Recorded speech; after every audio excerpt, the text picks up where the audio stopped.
like this one. Okay. Go here. We're going that way like home. You know, the painting guy.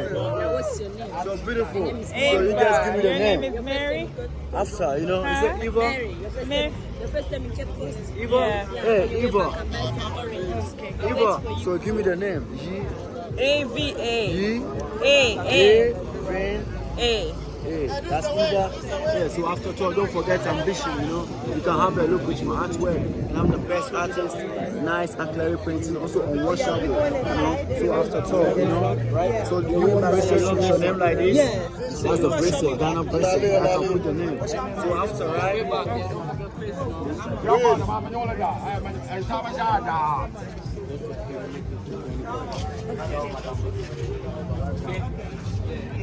What's the name again? I don't know where it is.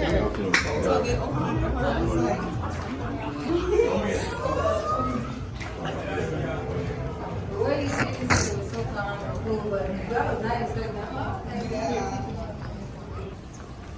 But that heavy stone, This has got to be these are the big one.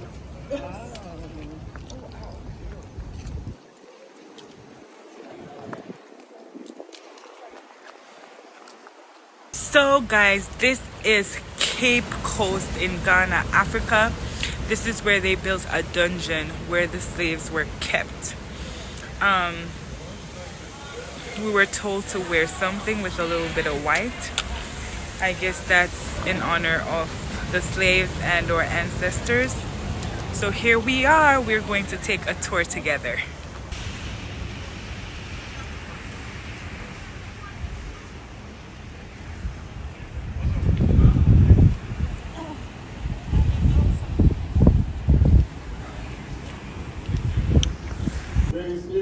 Male slave.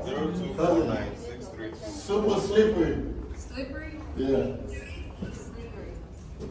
Make sure we're going down.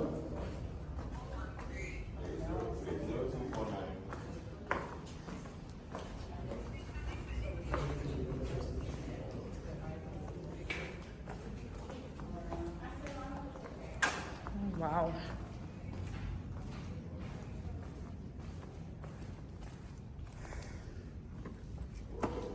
This makes me so sad. You what? This makes me sad. Oh, you really big one? You really know that place? No, I said this makes me sad to see where they were staying in. So I guess this is the male dungeon.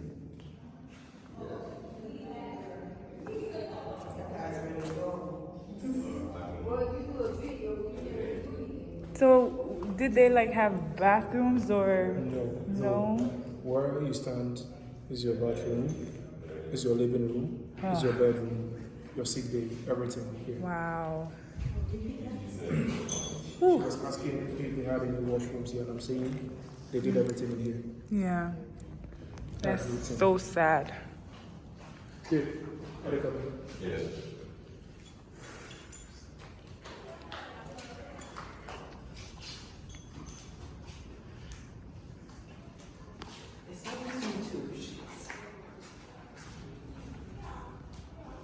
I always do say that history here is very traumatic and emotional, but then the most important aspect is the lesson we learn from this place. This is the Cape Coast Lake Dungeons. It happens to be the third and the smallest castle that was built by the Europeans when they came here. The coast of West Africa, we estimate about 60 forts and castles to be built here. Just that Ghana alone had more than 40 of them. It was all because of gold. That made the Portuguese actually name this place as the Gold Coast. Nigeria, Benin, Niger, and a section of Togo had the name Slave Coast because that was where a lot of the West Africans actually were captured from. So places like Ivory Coast, Great Coast, and others got these names based on the resource they were getting from the land. A lot of the Africans died because coming in here, wild animals would attack some of them. Some probably would get drowned in rivers. Others also, tiredness and hunger would kill them. And for you to make it to the coastlines, because of the journey they were taking, they had to create resting ponds. Here in Ghana, we call them the slave market. of which popularly places like Salaga, Picoro were slave market, Wenchik and Tampo to Kumasi. Then they moved them to a town called Asin Mansu. Asin Mansu, they had a river, and that was where the captives were given their last but as Africans. They gave them food to eat to gain some strength. The beards, the hair will be shaved so they look younger for the trade. Then shea butter will be smeared on the skin. The purpose of the butter was to heal their wounds and also make them look attractive, because they were bringing them into the auction. Once they got to this castle, they had a chamber called the Palava Hall, which was their marketplace. Over there, nurses, doctors had them examined from head to toe just to know their strength. They grouped them into domestic and commercial slaves. The domestic ones were those to work in the castle, and the commercial ones were those to be exported. And right after, they start to auction or to sell them. Right after the exchange, they would move them to the courtyard. They would parade the Africans, set fire, place in metals that had their embossed designs underneath them. So when the metal was red hot, from the fire, it first moves into an oil to any part of your body they would stamp. It could be your chest, your shoulder, your back, or your arm. Some of them would pierce their captives with rings, and others were given metals like anklets, just to easily identify them. They separate the males from the female. So this is where the males are going to spread, and the females too will stay in a different chamber to await their ship. That's where we all find ourselves today. Cape Coast Castle, also built by the English around 1664. Then out of the three castles, Cape Coast is the only structure that was built purposely for the transatlantic slave trade. Talking about castles, this is the smallest and the last castle to be built. But when talking about dungeons, this appears to be the biggest dungeon ever to be built in Africa by the Europeans. Once you hear about the transatlantic slave trade, it is actually talking about a trade that happened within three continents, which was Europe, Africa, and then the Americas, that took almost 300 to 400 years to end, depending on the date you probably start your trade and when it will end for you as well. Natives from those lands were subjected to work on the plantations, but due to the hardship, they were dying. The natives got introduced to diseases like measles, polls, influenza, syphilis, and others, which was killing them. The dungeons those days had no light. So once they were brought in here, the smaller holes provided up there would give them light and also serve as their source of ventilation. We have 5 chambers in here, and from the first to the 5th chamber, we estimate about 700 to 1,000 humans filling this place. So mathematically, each chamber would take over 150 to 200. Wow. But you get to know they were raided, they were kidnapped, hunted through warfare, so the place wouldn't always be filled with captives. Sometimes a chamber could even be less than 50. But then because of the conditions down here, not all of them actually were to make it out of this point. Some of them, probably defecating, urinating in here, would get sick. Cholera, malaria, fever, diarrhea, and others. Even keeping just this number in here, probably communicable disease easily will spread amongst us. Heat would also produce or be produced in here that would also kill some of them. Dying in the dungeons, they wouldn't give you any befitting burial. Bodies would be loaded in sacks. They add cannonballs to give it weight. They would dump all these bodies into the ocean. So the sea out there happens to be mass burial for a lot of the Africans that died in here. If you look on the floor, you probably get to see something separating where I stand from where you stand, of which they created drainage system from all the dungeons moving straight into the sea for waste to move in there. But then we ask ourselves, how often would it rain? And even if it does rain, there wouldn't be enough force to move the waste. So the domestic captives they had in the castle were those assigned to be put in the place. They were not doing that on a regular basis. Before they walk in here, some probably might have stepped on the poop and other staffs making them stuck on the floor. So what they could get from this place, they do so. The rest, they cover them with sand, and that's the creating layers in the dungeon. The year 1974, we had some group of archaeologists from the University of Ghana, which was led by the late Professor Nkwande. With his team, they got the first chamber excavated. That was when they discovered the bricks over there as the original floor. So they took samples of what they got from that room to their lab to be tested.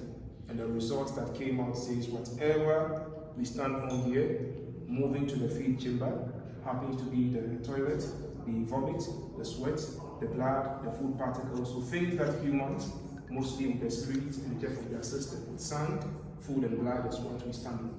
And they left these areas unexcavated just to serve as a proof, so that if anybody doesn't believe, samples are all over for you to take to test as to whether they contain human DNA or not. Once a captive was brought into the dungeon, they expect you to stay in minimum just a day, but the maximum we estimate almost of over 3 months, because until ships were ready, you probably wouldn't leave the castle. Question, comment if you have any, please. Let me take you this one.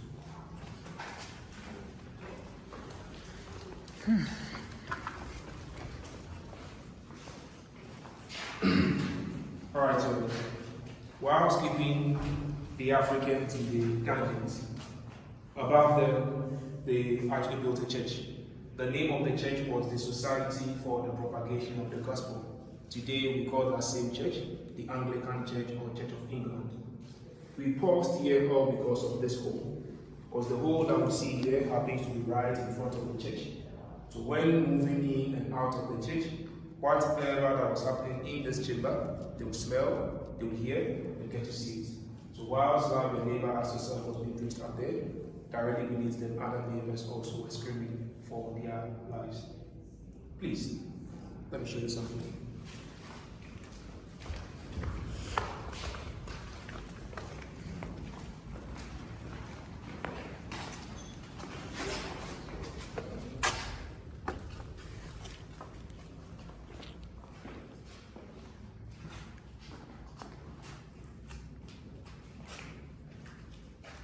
Alright, so this happens to be the last chamber of the dungeon, of which they have a smaller opening here, which actually connects a tunnel from this place to the door or the gate of no return. It's unfortunate we wouldn't go through the tunnel today, because in the year 1834, Captain George McLean, who used to be the administrator or the president of the merchant, was asked to block this tunnel, symbolizing the English ending slavery here. But practically they were still smuggling humans until 1860s. Because historically, the last ship left Benin to Alabama, that was 1860. Staying in between the time they passed the law to this period, they were still smuggling the Africans. Having blocked the tunnel should probably tell us this was not part of the dungeon system. Because if there should be a tunnel here, this wouldn't be there to block them. Before the land was given to the first European people to trade here, the natives used to worship a deity on this land they call Nana Tabe, which happens to be the rock. And having given the land out, they were asked to leave this place. So they left with 2 of the stones to the town. The castle we see here was officially given to Ghanaians in 1960, when Ghana became a republican country. Then 1973, the stones were brought back. So today, those that still believe in this system, they still come in here to worship. That is why we see things they use for their prayers here. Looking at this point, you see reeds, and these reeds were brought in by visitors like yourself. I made mention if you were to die in the dungeons, they wouldn't give you any befitting burial. They just dump the bodies into the sea. For us, we have the belief that their souls are still in here. So when visitors bring them, we don't litter the sea, rather, we keep them in places like this to honor, to respect, and to remember the dead. So when you see them anywhere, they do serve the same purpose. For that, we have these wreaths and flowers all over the place. If there is no question, let's see the court.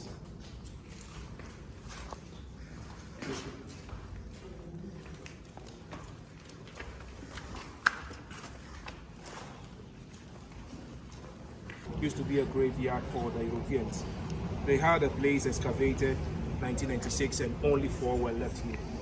Out of the 4 graves, that is the only African that was buried amongst the Europeans. The name, Philip Kwaku.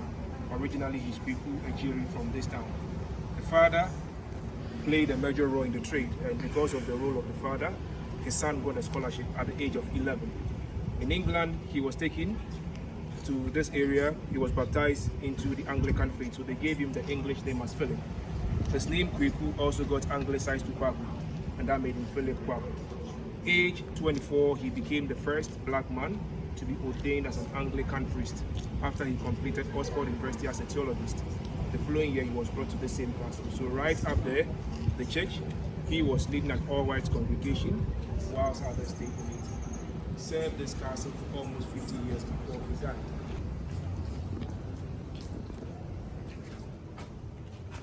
All right, so we stand in front of a condemned cell.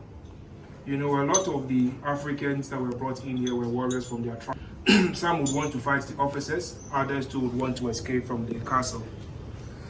Doing that, they were seen to be rebellious, and for that, rebellious ones had to be killed to deter others from escaping or fight them. So what they do is, in the presence of other captives, they had them beaten out there before they moved them into the cell. With 3 doors blocking them, no food, no water, no air, and no light. So you get dehydrated, you suffocate, and then you die in there. But then the sad aspect is, let's say we are about 5 or 10 sent in here. If I happen to be a soldier, my duty was to be sure all sent in there were dead before the bodies come out. So if I walk in, realize this section were dead, leaving the 2, I wouldn't take them out. I wait till the last man in there dies. They lay the bodies on the floor for others to see it. So that next time, if you are to repeat the same thing, remembering what you saw on the floor probably would deter you from escaping or fight them. Then they dump the bodies into the sea. So we are moving in to have a feel of the place. Please get to what you heard coming in there. The only original door left in the castle.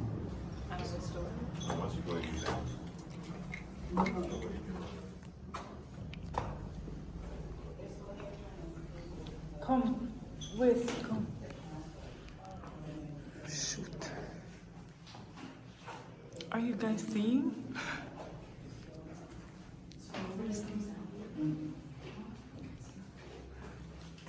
Alright, so like I was saying, the condemned cell.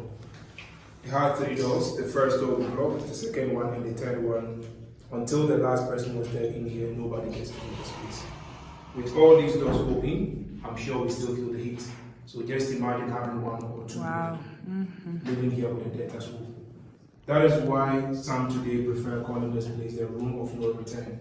Because you enter this place as a living being, and only dead bodies will be taken out of this place. I wouldn't want anyone dying in here, so please, let's hold your heads. We all go outside. Oh, this is so sad. Please watch your head going outside.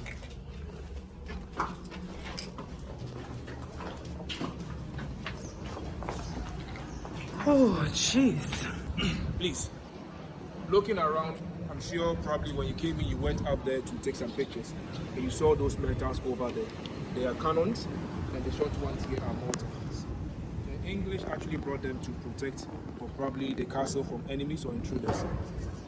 The trade here was very profitable. I'm talking about the human trade and as well the gold trade. So if you had a place to protect your end, and you don't protect the place where others were willing to take over from you. Chamber. I made mention they had a tunnel connecting that room to the door, the gate of no return. So this was the exit point. Just as they blocked the entrance, the same date they had the exit also blocked 1834. Per the design of the castle, this place was supposed to be the door or the gate of no return. But they had it blocked off because the sea was coming in. So to avoid the people flooding, they blocked that door, created this door we see here. These 2 are connected. So once they come, no, they'll just walk out this way, then they join it.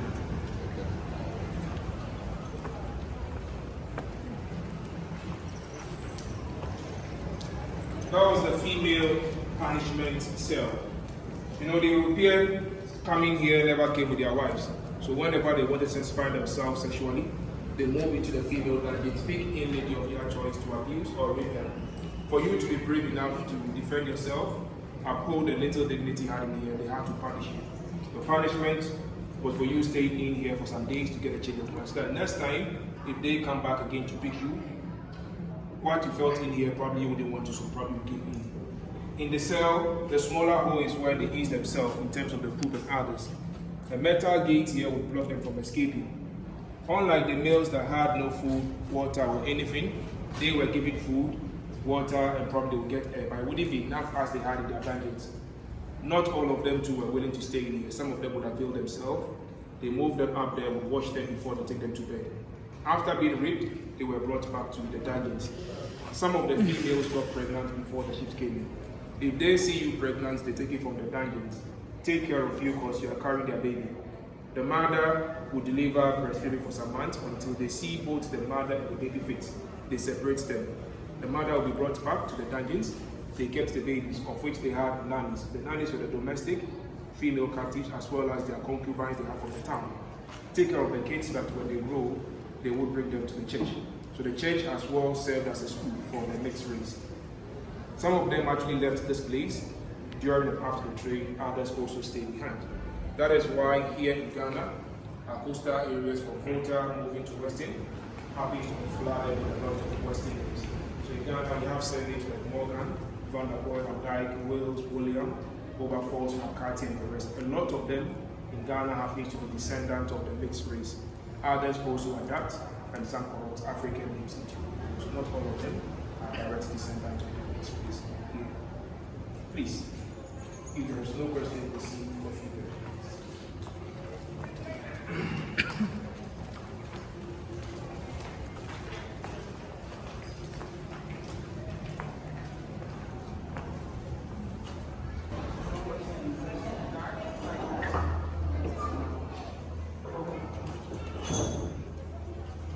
Just as the males would defecate, urinate, and do other things in the dungeons, similarly the females were doing here. The only difference between the male and the female dungeons, we all know females do menstruate. So imagine a female that was going to stay in for more than a month or two. If no officers moves in to pick you to rape you, you probably have to stay in here with your menses. So you could imagine the infections, the pain, the stench, the trauma they had to endure before she could come and get them from this place. Not all of them actually could make it out. If you die in the dungeons, just as they would dump the males into the sea, the same way they dumped the females in there. The main reason for adding females to the trade was they knew having them, they would probably give birth. And giving birth means they get to multiply the numbers of the enslaved Africans. So whilst others were dying, others had to replace the system as well. These were their source of vent, an extra one over there, just that it was blocked, the bars, so you wouldn't get a chance escaping whilst they did it. So let me turn on the lights for you to have a feel of the female dungeons as well. That was the female dungeons. That's tough. Originally, the door they had was a very short and narrow door that one person probably could fit through. You bow before you could actually make it out of the door. Today, we have a bigger door because the English at the point made this town the capital city of Gold Coast. So they actually expanded the door so goods would move in out of the harbor they created out here. Africans that left this castle through this door never returned back. Walking out of the castle means you lose your rights as a human being, you lose your connection with your people, you get to lose your identity as an African, and as well you lose your inheritance. You lose your identity all because probably let me say we are all from different tribes here. But then once we get to the plantation, they don't care where we're picked from. All of us are to be Christianized with names like Esther, Mary, James, Philip, and others. If our master happens to be Smith, automatically we all tend to be Smith. Probably we speak different dialects, and because of the language barrier, we can't communicate as captives. So the best option was for us to learn from the master. So years to come, the Asante, the Ga, the Yoruba, the Igbo, the Fanti probably will speak the same language and as well bear the same rules. So descendants to be born will lose their identity. Walking out of the castle means you lose your right because they could kill them at any point, any time and ask them when they wanted to do so. Probably if you were the next in there, walking out with them means there's no way you're probably going to be born as a king again. Today we are not slaves, we are all using the same door or gate of no return. For us, we are sure returning back to the castle. So please, do join me this week.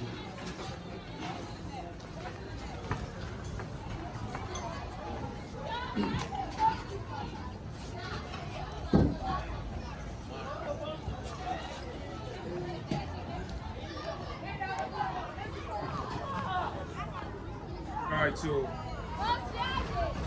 the Africans were using the door, the gate of no return, the short door there, but then the Europeans also had their own door up there, a bigger door. They used the stairs down to this point. Captives would walk out, canoes would bring them into the bigger ship. Some of the Africans, moving from the smaller boats to the bigger ones, they themselves were jumping into the sea to commit suicide. But they preferred to die on this land than to journey with them to a place they knew nothing about. So it's more or less like moving from a place of known to the unknown. And for that, they themselves were killing themselves here. This whole area they had named as European Beach, a place meant for only European activities. Today, as you can all see, it happens to be a fishing village, but the name is still maintained. Locally, they call the place Abrofo Iguano, meaning the same thing as European Beach. If we look just at the flip of the door of no return, we'll see the door of return there, which is telling us we are all to return back to where we came from. We had this door of return in the year 1988 when we celebrated our first Emancipation Day. We call it the Big or the Great Homecoming Day. On that day, descendants of those that survived the journey were asked to come back home to interact, feel their lands again. The living coming here never came alone, rather came with their ancestors, of which they brought in two mortal remains. One was to represent the Americas, the other was to represent the Caribbean. So from New York, a man by name Samuel Carlson, from Jamaica, a lady by name Madame Crystal. They brought their remains to Ghana. First, he was taken to a place they call Abaji, where they have Fort Amsterdam. From Amsterdam, they had to use the Atlantic Ocean through the same door or gate of no return, just to break the news and the chain that said no slave return. And the same way took them out of this place, the same way they came back. The bodies were taken in there, rituals were performed for them. Remember that not all that came out of this castle were Ghanaians, because some came from present-day Nigeria, Burkina, Togo, and others. Ghana became the transit point because of wanting gold, and gold attracted most of them, having built the fort and castles here. Bodies were taken to a place they call Asen Manso. Today, if you visit that site, you'll probably see the group of Crystal and Carlson resting peacefully over there. Recently, we had one from Barbados, so now there are three. From Jamaica, from New York, and as well Barbados as well.